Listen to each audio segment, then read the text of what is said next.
She trusted him with her heart, believing he was just a kind, humble mechanic, but on their wedding day, in front of everyone, he revealed a truth that changed everything. Alara Moore, 27, a marketing executive with a sleek bob of auburn hair and caramel-toned skin, cursed under her breath as smoke rose from under her Audi's hood. Her silk blouse clung to her back in the heat as she stood beside the car, stranded on a quiet country road flanked by whispering pine trees.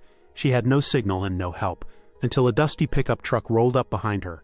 Out stepped Jace Carter, 30, with oil-streaked hands, rolled up sleeves over tanned arms, dark green eyes that glinted with warmth, and sandy brown hair tousled by the wind. His plain gray t-shirt was smudged with grease, and he smelled of motor oil and pine. Alara hesitated, but his smile was genuine. "No charge," he said gently after fixing the radiator leak. "Just happy to help." It was the way he looked at her, not like a woman in trouble but a person worth knowing, that made her linger. That moment under the pines, surrounded by rustling leaves and the hiss of cooling metal, was where something quietly began.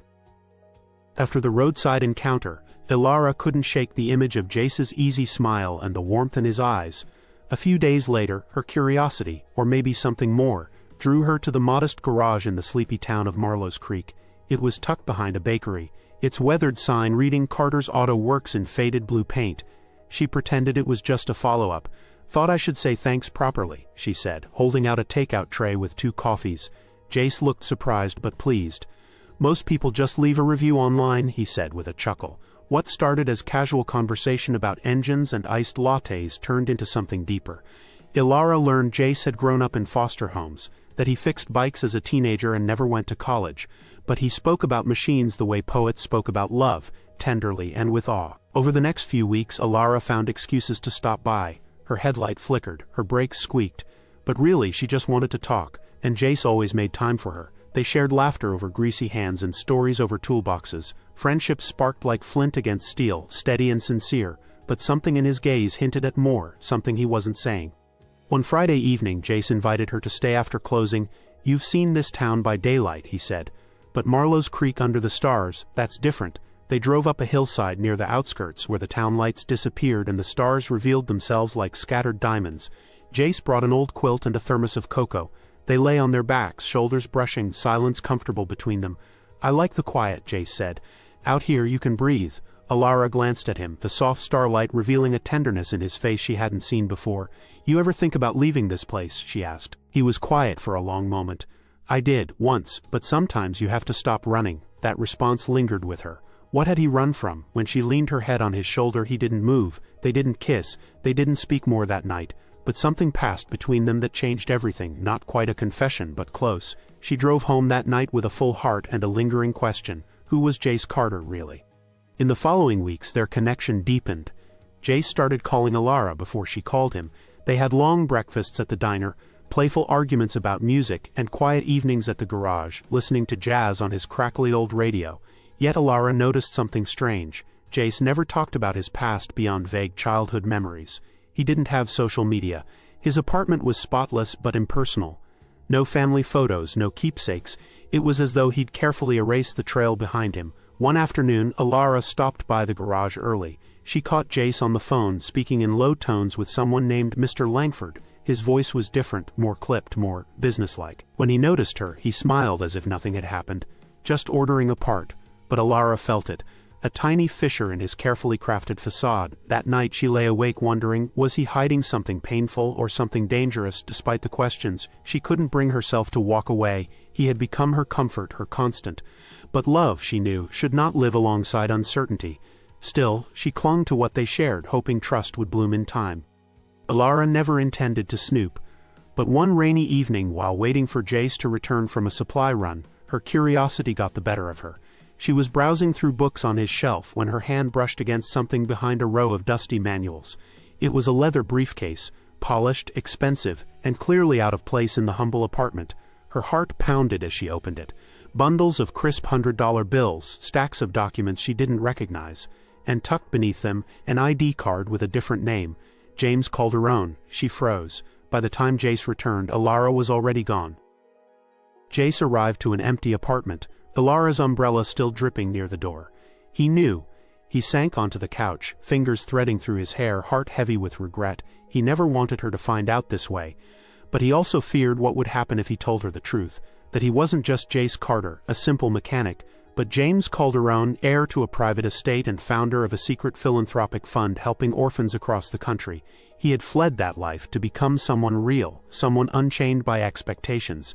In Marlowe's Creek he was finally free, but Alara changed everything, and now she was gone. Back in the city, Alara shut herself off from everything. Her apartment felt colder than ever. The man she had fallen for was a lie, or was he? Friends urged her to move on, to forget the mechanic with the double life. But Alara wasn't angry. She was heartbroken, not because he was rich, but because he hadn't trusted her enough to tell her. She replayed every moment, searching for signs, wondering if anything had been real. Her heart said yes, her mind wasn't sure. Weeks passed, then came a letter, elegant and unassuming. It arrived with no return address. Inside, an invitation to a children's charity gala. On the bottom corner, handwritten in ink, "Come if you're ready, J." Alara stared at the words, emotions warring inside her. She didn't owe him anything, and yet something told her this was his way of telling the truth. She dressed simply, her heart pounding as she entered the ballroom of the Carlton Hall. And there, standing by the stage in a sleek black suit, was James, holding a microphone. The moment Alara saw him, everything she'd buried rushed to the surface: confusion, betrayal, longing. Jace, or James, looked different in the tailored suit, hair combed neatly, his expression solemn as he addressed the elegant crowd. He spoke not of wealth but of pain, his own childhood in foster homes, the loneliness, the fear of being wanted only for what he had. He shared how he started a foundation under a false name, funding shelters, schools, and programs for kids like him. "I disappeared to remember who I really was," he said, "and somewhere along the way I met someone who made me want to stop hiding." Then his eyes found hers. "I never meant to lie. I only wanted to be seen, not for what I own but for who I am." The room applauded, but Alara's hands trembled. The words were powerful, sincere, yet pain still lingered. Could truth undo the hurt? Later, as she turned to leave, he met her at the exit, his voice low and soft. "I never stopped thinking about you." Alara stared into his eyes and whispered, "Then why did you start hiding?" They walked outside into the crisp night air. Alara's heels clicked against the marble, his footsteps silent beside her. She stopped beneath a street lamp, arms crossed, eyes wet but unwavering. "You should have told me," she said. "You let me fall for someone who didn't exist." "I let you fall for the realest version of me," he replied. "I didn't want to risk losing that." They stood in silence as the wind picked up around them. His suit looked foreign on him, like armor he'd worn for too long. She searched his face for deceit and found only sorrow. "I'm sorry," he said. "Not for who I am but for not trusting you." It wasn't enough, not yet. But something about the vulnerability in his voice pulled at her. "I don't know if I can trust you again," she said honestly. "Then let me show you," he said. "No more secrets, no more distance." He handed her a worn keychain, hers, lost weeks ago at the garage. "You held on to it?" she asked. "I held on to you." Alara didn't return to the city that night. Instead, they sat in his car until sunrise, talking through tears, laughter, and everything in between. She asked questions she had been afraid to ask. He answered every one with brutal honesty. They didn't pretend to be fine. They acknowledged the cracks and agreed to start over, not as the mechanic and the executive, but simply as Alara and James. He invited her to visit the Foundation headquarters, to see his life with open eyes. She accepted, cautiously. As she watched him greet children by name, hug single mothers with warmth, and speak about future projects with humble passion, her heart thawed. The man she knew, the one who fixed her radiator without charge, who made cocoa under the stars, was still there. Now he was whole. Weeks turned into months. Their new relationship blossomed with transparency. There were still moments of tension, moments when old wounds ached, but they faced them together. Alara met James's board of trustees, visited the homes he funded, and even joined strategy sessions on new outreach programs. She brought her own skills into the mix, creating marketing campaigns for the cause. They weren't just lovers anymore, they were partners in purpose. Still, neither brought up the future aloud. It lingered between them, unspoken but present. Then one evening, beneath the same hilltop stars where they once lay in silence, James handed her a tiny velvet box. Inside was no ring, just a note: "Not yet, but someday, if you still believe in us," and she did. The media caught wind of James Calderon's return and his mysterious girlfriend from the city. Suddenly, headlines speculated about Alara, her motives, her background, her ambitions. Paparazzi followed her. Strangers whispered. Alara struggled under the weight of judgment, but James stood by her every step, his hand always firm in hers. "Let them talk," he said. "The people who matter already know the truth." Still, she had to find her own strength, to rise above the noise and remember what mattered: their work, their story, and their truth. James proposed quietly on a rainy Tuesday, in the garage where they first met. The place still smelled of oil and metal, but now it was warm with memories. He held her hand, grease on his shirt, not a flashbulb in sight. "I don't need the world's approval," he said. "I just need you." She said yes, through tears and laughter, in the very place their story began. There was no Instagram post, no press release, just a quiet embrace and the hum of an engine in the background. Despite James's wealth, they chose a small ceremony. No ballroom, no celebrity guests, just a garden in Marlowe's Creek, surrounded by children from the foundation, volunteers, and the closest people in their lives. Alara wore a modest ivory dress. James wore a navy blue shirt and a soft smile. The officiant was a retired social worker who once mentored James. The vows were simple, promises to live with truth, to listen more than speak, to forgive quickly, and to build a life centered on love, not image. Rain threatened their wedding day, but the skies cleared just as Alara walked down the aisle. The garden bloomed around her, every flower seemingly leaning toward her joy. James cried openly. No shame, just raw emotion. When they said "I do," it wasn't just a marriage, it was a release. A letting go of fear, secrecy, and everything that kept them apart. Their kiss was soft and certain. Their guests wept. Children clapped. In that moment nothing else mattered. They didn't honeymoon in Paris or Fiji.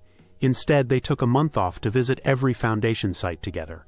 They met children whose lives were changed, built classrooms with their hands, and shared meals with families who now had hope. Alara saw James not as a millionaire, but as a man fulfilled by service. Together, they created a new program, the Carter Calderon Initiative, providing scholarships for foster teens interested in engineering and design. It was their legacy in motion. The past didn't vanish. James still had days where the weight of his childhood returned. Alara still battled doubts when shadows crept in, but they learned to be each other's safe place. Therapy, honesty, space, touch. They built a home that wasn't just filled with furniture, but with laughter, compassion, and room to breathe. They honored their scars, they didn't hide them. Years passed, but they never forgot how it began. Every anniversary, James brought her back to that forest road. They'd share cocoa under the stars and talk about the life they almost missed. They continued their work quietly, rejecting fame and focusing on impact. They raised awareness, trained young leaders, and inspired couples to lead with truth. To the outside world, he was the wealthy founder. To her, he was still the man who fixed her radiator and handed her a keychain like it was treasure. In the end, their story wasn't about wealth or deception. It was about two people brave enough to start over, to strip away titles and expectations and build something real, something lasting. Alara once thought love meant perfection. James once thought it meant hiding. Together, they learned that love meant choosing honesty even when it hurt. And if their story teaches anything, it's this. Trust doesn't mean never falling. It means choosing to rise together. If this love story moved you, subscribe for more unforgettable journeys of the heart.